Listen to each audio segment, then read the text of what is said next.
পরিবারই সব। দিন শেষে পরিবারের মানুষ ছাড়া কেউ পাশে থাকে না।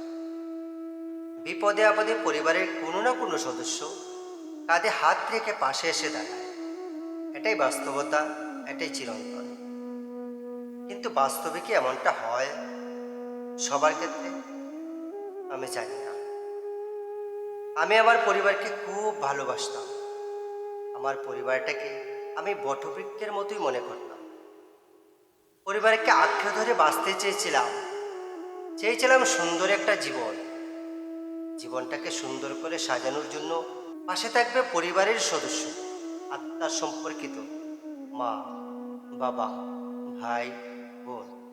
কিন্তু পরিবার মানুষকে খুব গাছের মতো আমাকে ক্ষণে ক্ষণে ধ্বংসের দিকে ঠেলে দিয়েছে। আমি কোথায় যাচ্ছি, কি করছি, ভালো না খারাপ অবস্থায় আছি, সেটা দেখার মতো তাদের সময় নেই। শুধু টাকার নেশায় মত্ত হয়ে অহংকারী ভাবটা জাগিয়ে রেখেছে। সবসময় অন্যের ক্ষতির চিন্তায় বিভোর। অন্যের ক্ষতির চিন্তা করলে নিজের ভালো দিকটা কখন ভাববে? তারা মানুষটাকে পানি না মেরে তিলে তিলে মৃত্যুর পথযাত্রী হিসেবে ঘরায় তুলে দিচ্ছে। তারা এক পৈশাচিক আনন্দে মেতে উঠেছে।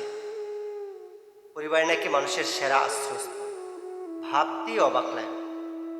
মানুষ এত জঘন্য কাজে নিজেকে ব্যস্ত রাখে কিভাবে? নিজে ধ্বংস হব, কিন্তু অন্যকে যন্ত্রণা দিতেই হবে। এই হচ্ছে মন মানসিকতা। আমার সুন্দর ভবিষ্যৎ নষ্ট করেছে ক্ষণে ক্ষণে। এখানে কি পরিবারের সার্থকতা, নাকি এটাই রীতি?